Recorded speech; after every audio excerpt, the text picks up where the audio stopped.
विधाता के लिखे को कोई नहीं मिटा सकता। बहुत समय पहले की बात है। भगवान शिव की नगरी काशी में एक बहुत ही ज्ञानी ज्योतिष रहते थे। वो सभी शास्त्रों और वेदों के ज्ञाता थे। उनकी ख्याति बहुत ही दूर दूर तक फैली हुई थी और दूर दूर से लोग अपना भाग्य दिखाने के लिए उस ज्योतिषी के पास आते थे। वो ज्योतिषी बहुत ही ज्ञानी थे। जिन लोगों का भी भाग्य देखकर उन्हें बताते थे वो बात सच साबित होती थी। दूर से उनका भाग्य पढ़कर ये बता देते थे कि उनके भाग्य में क्या लिखा हुआ है। भूत, भविष्य और वर्तमान तीनों कालों का ज्ञान रखते थे। फिर ज्योतिष के घर पर एक सुंदर बालक ने जन्म लिया। ज्योतिषी और उनकी पत्नी उस बालक का अच्छी तरह से लालन पालन कर रहे थे। धीरे धीरे जब वो बच्चा बड़ा हुआ और उसकी उम्र जब 8 वर्ष की हुई तो एक दिन बालक ने देखा कि उसके पिताजी के सामने बहुत सारे लोग बैठे हुए हैं और उसके पिताजी सभी का बारी बारी से भाग्य देख रहे हैं और लोगों को भूत, भविष्य और वर्तमान के बारे में बड़े ही अच्छे तरीके से बता रहे हैं। जब उस बालक ने ये सब देखा तो उसके मन में भी अपना भाग्य दिखाने की इच्छा जागृत हुई और इसी इच्छावश वो अपने पिता के पास गया और कहने लगा, पिताजी आप अभी का भाग्य देखते हैं और सबको उनके भाग्य के बारे में बताते हैं। क्यों ना आज आप मेरा भी भाग्य देख लीजिए और मुझे भी बताइए कि मेरे भाग्य में क्या लिखा है। उस अबोध बालक की बात सुनकर वो ज्योतिषी कहने लगा, बेटा अभी तुम बालक हो, अभी तुम्हारी भाग्य दिखाने की अवस्था नहीं हुई है। जब तुम्हारी वो अवस्था हो जाएगी तब मैं तुम्हारा भाग्य अवश्य देखूंगा और फिर मैं तुम्हारे भाग्य के बारे में तुमको सब कुछ बता दूंगा। जब वो बालक अपने पिता के ऐसे वचनों को सुनता है तो उसके मन में थोड़ा सा दुख होता है और दुखी मन से वापस अपने घर में अपनी माँ के पास लौट जाता है। धीरे धीरे समय बीता। फिर एक दिन वो ज्योतिषी अपने आसन पर बैठा हुआ था कि तभी खेलते खेलते उसका पुत्र उसके पास पहुंच गया और फिर से अपना भाग देखने की जिद करने लगा। ज्योतिषी ने कहा, ठीक है बेटा, मैं तुम्हारा भाग देखता हूँ, तो मेरे सामने आकर बैठ जाओ। फिर ज्योतिषी अपने पुत्र का भाग देखने लगा। उस ज्योतिषी ने अपने ग्रंथ को खोला और फिर अपने पुत्र के ललाट को देखा। जब उसने गणना की तो ज्योतिषी ने देखा कि मेरे पुत्र का विवाह तो एक नीच कुल की कन्या के साथ होना लिखा है। जब उसने देखा तो सोचने लगा कि अब क्या होगा, मैं जाति से उच्च कुल का ब्राह्मण हूँ और मेरे पुत्र का विवाह नीच कुल की लड़की से होगा। यदि ऐसा हो गया तो मैं कहीं का नहीं रहूंगा और किसी को अपना मुंह दिखाने लायक भी नहीं रहूंगा। नहीं, मैं ऐसा नहीं होने दूंगा। जब मैं भाग देख सकता हूँ तो मैं भाग को बदल भी सकता हूँ। जब ज्योतिषी ने कुछ और गहराई से उस ग्रंथ को देखा और उसकी गणना की तो पता चला कि उसी गंगा के किनारे कई कोसों दूर एक मछुआरे का परिवार रहता है और उसके परिवार में अब तक 5 पुत्रियों का जन्म हो चुका है।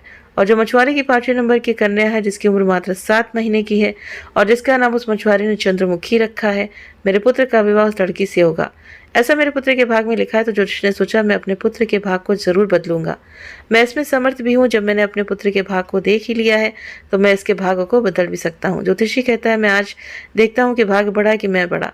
आज वो ज्योतिषी ब्रह्मा जी के लिखे हुए विधान को बदलने के लिए चल देता है और चलते चलते उस मछुआरे के घर पहुंच जाता है।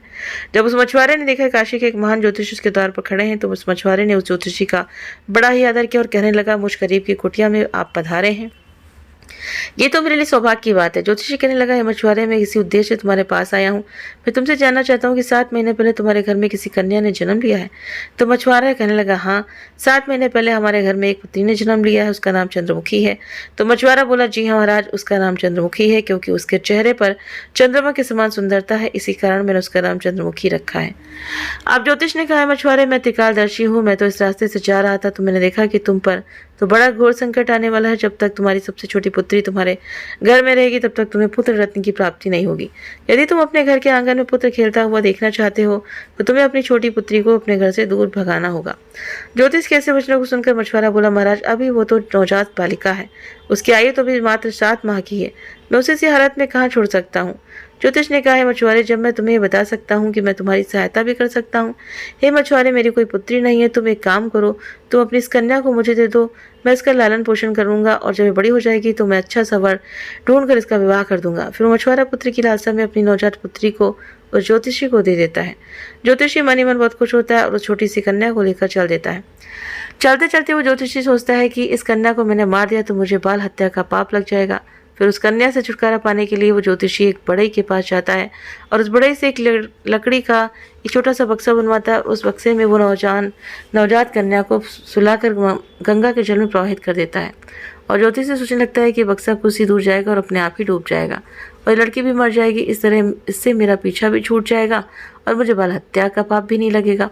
परंतु इस दुनिया का क्या कोई ऐसा व्यक्ति है जो किसी के भाग्य को बदल सके? क्योंकि उस लड़की के भाग्य में जीवन लिखा हुआ था, जिस कारण से वो बक्सा उस गंगा के जल में नहीं डूबता है और माँ गंगा उसे बहाते हुए गांव के पास किनारे पर लगा देती हैं।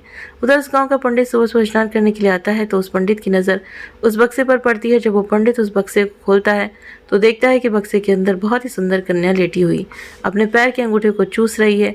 वो पंडित संतानहीन था और माँ गंगा से रोज संतान प्राप्ति की प्रार्थना करता था। उस बच्चे को देखकर वो पंडित सोचने लगा कि माँ गंगा ने मेरे लिए इस पुत्री को मेरे लिए संतान बनाने के लिए भेजा है और मेरी प्रार्थना माँ गंगा ने स्वीकार कर ली। और इस तरह वो पंडित उस कन्या को लेकर अपने घर के लिए चल दिया। जब पंडित अपने घर पहुंचा और उस कन्या को अपनी पत्नी को दिखाया तो उसकी पत्नी कहने लगी, आप ये किसकी पुत्री ले आए? ये बड़ी सुंदर है। तो पंडित जी कहने लगे, माँ गंगा ने हमारी प्रार्थना स्वीकार कर ली और इस कन्या को हमारी संतान के रूप में हमारी झोली में डाल दी। आज से हमारी इकलौती पुत्री है, इसका हम बड़े अच्छे से पालन पोषण करेंगे और इसे अच्छे संस्कार देंगे, इसे किसी चीज़ की कोई कमी नहीं होने देंगे। इस प्रकार वो पंडित और पंडितान उस कन्या का पालन करने लगे। समय गुजरा और समय के साथ साथ वो कन्या भी बड़ी हुई। जैसे जैसे वो लड़की बड़ी होती गई वैसे वैसे उसकी सुंदरता में चार चांद लगते गए। वो इतनी सुंदर थी जैसे कोई इंद्र की अप्सरा हो। फिर जब वो लड़की थोड़ी और बड़ी हुई तो एक दिन पंडिताइन ने अपने पति से कहा, सुनते हो हमारी बिटिया अब सयानी हो गई है और इसके विवाह की भी उम्र हो गई है, आप कहीं जाकर वर ढूंढकर हमारी बिटिया की शादी कर दो। पत्नी की बात सुनकर वो पंडित अपनी इकलौती पुत्री के लिए वर देखने के लिए चल देता है।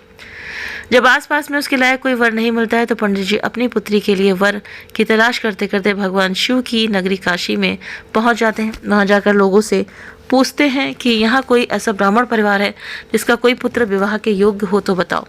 काशी लोग उस ज्योतिषी के बारे में बताते हैं कि उनका बहुत ही संस्कारी परिवार है और उन ज्योतिषियों का एक इकलौता पुत्र है और उसकी उम्र भी विवाह के योग्य है। पंडित जी, आपकी बात उन ज्योतिषी महाराज के पास बन जाए तो आपकी पुत्री बहुत ही सुखी रहेगी। उन लोगों की बात सुनकर पंडित जी उस ज्योतिषी के घर अपनी बिटिया की शादी करने के लिए चल देता है। जब वो ज्योतिषी के घर पहुंचे और ज्योतिषी से मिले और जब पंडित जी ने अपनी पुत्री की सुंदरता के बारे में बताया और ज्योतिषी को अपने आने का मकसद बताया कि मेरी एक पुत्री है और उसका विवाह हम आपके पुत्र के साथ करना चाहते हैं, तो ज्योतिषी भी बड़ा खुश हुआ कि चलो मेरे पुत्र के जो भाग में लिखा था अब वो बदल गया है और एक ब्राह्मण अपनी पुत्री की शादी के लिए मेरे पास आया है। वो ज्योतिषी पंडित की उस बिटिया से अपने पुत्र की शादी करने के लिए तैयार हो जाता है और फिर इस विवाह का समय निश्चित भी हो जाता है और वो दिन भी आ जाता है जिस दिन पंडित की पुत्री और ज्योतिषी के पुत्र की शादी होनी होती है। फिर वो ज्योतिषी अपने पुत्र की बारात लेकर उस पंडित के गांव की तरफ चल देता है और सोचता जा रहा है कि मैंने अपने पुत्र का भाग्य बदल दिया। मैंने जो शास्त्रों का अध्ययन किया है उसके कारण मुझ में वो क्षमता है जिससे आज मैं अपने पुत्र का भाग बदल दूंगा। ज्योतिषी को पता नहीं था कि विधाता का लिखा कोई नहीं मिटा सकता, उसे विधाता भी नहीं मिटा सकते। जो लिख दिया वो तो अटल है, जैसा उसके भाग में लिखा दिया वैसा है तो होकर ही रहता है, चाहे कोई कितने भी जतन कर ले, लेकिन भाग्य का लिखा कोई नहीं मिटा सकता। इस तरह संयोगवश आज वही मछुआरे की कन्या आज पंडित की पुत्री बनकर उस ज्योतिषी के बेटे के साथ विवाह करने के लिए तैयार हो रही है जिसे उस ज्योतिषी ने पानी में बहा दिया था। फिर उस लड़की का विवाह उस ज्योतिषी के बेटे के साथ हो जाता है और इस तरह वो कन्या ज्योतिषी के घर में आ जाती है। ज्योतिषी का पुत्र सुंदर सी पत्नी पाकर खुश था, पंडित की पुत्री सुंदर सा पति पाकर खुश थी और ज्योतिषी इस बात से खुश थे कि मैंने अपने पुत्र का भाग बदल दिया है। फिर एक दिन किसी कार्य से ज्योतिषी के पुत्र को काशी से कुछ दिनों के लिए बाहर जाना पड़ता है। एक दिन वो ज्योतिषी अपने आसन पर बैठे हुए थे, अपने ग्रंथ की गणनाओं में लगे हुए थे। तभी उनकी पुत्रवधू ज्योतिषी के लिए चाय लेकर उनके पास पहुंची। पुत्रवधू को आया देख उन ज्योतिषियों ने अपना ग्रंथ बंद किया और पुत्रवधू के हाथ से चाय का गिलास ले लिया और आराम से चाय पीने लगे। फिर उत्सुकता व चंद्रमुखी ने कहा, पिताजी आप सभी का भाग देखते हैं, आज मेरा भी भाग देखकर मुझे ये बताइए कि मेरी पहली संतान पुत्री होगी या पुत्र होगा। ज्योतिषी ने चाय खत्म की और अपनी पुत्रवधू का भाग देखने लगे। अपनी पुत्रवधू का भाग देखकर उस ज्योतिषी का पसीना छूटने लगा। उसने देखा कि ये तो वही जो छुआरे की लड़की है जिसे मैंने मरने के लिए गंगा में प्रवाहित कर दिया था। फिर ये मेरे घर में मेरी पुत्रवधू बनकर कैसे आ गई? उसने चंद्रमुखी से कहा, पुत्री तुम अपने पिताजी की इकलौती पुत्री हो ना? तो वो कन्या बोली, जी पिताजी, मेरे असली माता पिता तो बड़े दुष्ट थे। उन्होंने मुझे 7 माह की अवस्था में गंगा में प्रवाहित कर दिया था और जो मेरे नए माता पिता हैं इन्होंने मुझे नया जीवन दिया। जिस दिन से मुझे नया जीवन दान मिला है तब से यही मेरे माता पिता हैं। जब ज्योतिषियों ने कंफर्म कर लिया कि ये वही मछुआरे की लड़की है तो ज्योतिषी ने चंद्रमुखी से निजात पाने के लिए एक युक्ति निकाली और चंद्रमुखी से बोला, बेटी तुम पहली संतान पुत्र पाना चाहती हो तो मेरे साथ तुम्हें समुद्र पर चलना होगा। जब दोनों ससुर और पुत्रवधू समुद्र पर पहुंचे तो ज्योतिषी ने अपने हाथ से एक अंगूठी निकाली और उस अंगूठी को दिखाते हुए समुद्र में फेंक दिया और चंद्रमुखी से कहा, बेटी जिस दिन तुम्हें अंगूठी मिल जाए उसी दिन तुम अपने घर आ सकती हो। ये अंगूठी नहीं मिली और तुम अपने पिता के घर पहुंच गई या मेरे घर आ गई तो तुम अपने पति को खो दोगी। इसलिए तब तक तुम्हें कहीं नहीं जाना है जब तक ये अंगूठी तुम्हें ना मिल जाए। यदि तुम मेरे वचनों को मानोगी तो तुम्हें अवश्य पुत्र की प्राप्ति होगी और तुम्हारा भाग्य भी जाग उठेगा। ऐसा कहकर वो ज्योतिषी उस चंद्रमुखी को समुद्र के किनारे पर छोड़कर वापस अपने घर को लौट गया। चंद्रमुखी ने काफ़ी प्रयास किया लेकिन अंगूठी नहीं मिली। जब अंगूठी नहीं मिली तो वो बेचारी एक रास्ते की तरफ चल दी, क्योंकि ना तो वो अपने पिता के घर जा सकती थी और ना ही अपने पति के घर जा सकती थी। फिर चलते चलते जब वो थोड़ा आगे बढ़ी तो सामने से एक राजपूताना परिवार आता हुआ दिखाई दिया जो अपने गांव की तरफ जा रहा था। जब उस राजपूत परिवार ने उस लड़की को देखा तो कहने लगे, बेटी इस जंगल में तुम अकेली कैसे घूम रही हो? यहाँ तो बहुत ही हिंसक जानवर रहते हैं। तो वो कन्या बोली, क्या बताऊँ, मैं विपत्ति की मारी हूँ और मेरा इस दुनिया में कोई नहीं है। तो वो बनिया परिवार बोला, बेटी अगर तुम चाहो तो हमारे साथ चल सकती हो। जब चंद्रमुखी ने ये सुना तो वो सहज उसके साथ चलने के लिए तैयार हो गई। इस तरह चंद्रमुखी को उस राजपूत परिवार ने अपने घर खाना बनाने के काम पर रख लिया। जो राजपूत परिवार का मुखिया था वो उस ज्योतिषी का बहुत ही घनिष्ठ मित्र था। और उधर जब ज्योतिषी का लड़का अपने घर आया और उसने अपने पिताजी से चंद्रमुखी के बारे में पूछा तो ज्योतिषी ने झूठ मूठ का बता दिया कि गंगा स्नान करते समय तुम्हारी पत्नी चंद्रमुखी डूब कर मर गई।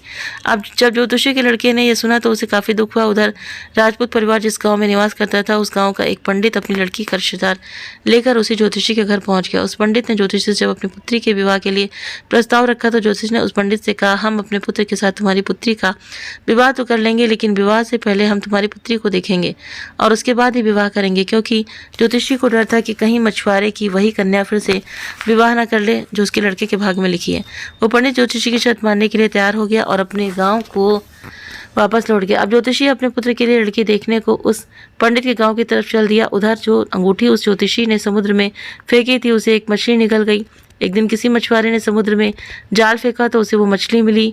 जो अंगूठी निकल गई थी उस जाल में वो फंस गई। मछुआरा पकड़ी हुई मछली को बेचने के लिए वहीं पहुंच गया जहां वो राजपूत परिवार रहता था। परिवार के मुखिया को मछली खाना बहुत ही पसंद था, इसलिए उस राजपूत ने उस मछुआरे से उस मछली को खरीद लिया और उस मछली को ले जाकर चंद्रमुखी से कहा, बेटी क्या तुम मेरे लिए मछली पका दोगी? तो चंद्रमुखी बोली, जी पिताजी, मैं मछली तो नहीं खाती हूँ लेकिन आपके लिए जरूर बना दूंगी। इस प्रकार वो मछली लेकर रसोई में काटने लगी। जब चंद्रमुखी ने उस मछली को काटा तो उसके पेट में से वही अंगूठी निकल कर जमीन पर गिर गई। जब चंद्रमुखी ने उस अंगूठी को देखा तो पहचान गई और अंगूठी पाकर बहुत खुश हुई। उधर वो ज्योतिषी अपने पुत्र को लेकर पंडित के गांव में पहुंचा और अपने बेटे से कहने लगा, हे पुत्र, इस गांव में हमारे घनिष्ठ राजपूत मित्र रहते हैं, पहले हम उनके पास चलते हैं, उसके बाद हम तुम्हारी लड़की देखने पंडित जी के यहाँ घर जाएंगे। ज्योतिषी के बेटे ने जब अपने पिता के ऐसे वचनों को सुना तो वो बोला, पिताजी जो आपको अच्छा लगे वैसा ही कीजिए। फिर वे दोनों उस राजपूत के घर पहुंचे। राजपूत ने जब अपने मित्र ज्योतिषी को आते हुए देखा तो वो भी बहुत खुश हुआ और उनका पहले की भांति आदर सत्कार किया। आदर सत्कार करके उन्हें अपने पास में बिठाया और उनसे चंद्रमुखी को आवाज़ दी, बेटी हमारे मित्र आए हैं, जरा उनके लिए पानी का इंतजाम करो। जब चंद्रमुखी पानी लेकर आई तो चंद्रमुखी ने ज्योतिषी को देखा, ज्योतिषी ने चंद्रमुखी को देखा। फिर जब ज्योतिषी के लड़के ने चंद्रमुखी को देखा तो कहने लगा, पिताजी आपने मुझसे झूठ क्यों बोला कि चंद्रमुखी मर गई? मेरी पत्नी तो जिंदा है और ये आप जानते हैं, और ये जानते हुए आपने मेरा विवाह किसी अन्य लड़की से करने की कैसे सोची? तो वो ज्योतिषी बोला, पुत्र मैं भटक गया था, मैं विधाता के लिखे भाग्य को बदलने के प्रयास में इतना नीच कर्म कर बैठा कि कुछ पूछो ही मत। फिर उसने पूरी कहानी सभी को सुना दी और कहने लगा, मुझे अपनी शास्त्र विद्या पर कुछ ज़्यादा ही घमंड हो गया था जो विधाता के लिखे को मिटाने चला था। मैंने लाख कोशिश की लेकिन हुआ वही जो तेरे भाग्य में लिखा था। तो उम्मीद करते हैं कि आपको ये कहानी पसंद आई होगी। वीडियो पसंद आया तो वीडियो को लाइक शेयर सब्सक्राइब करना ना भूलें। आप अपने कमेंट करके भी ज़रूर से ज़रूर बताएं। मिलते हैं आपसे नेक्स्ट वीडियो में। Thank you.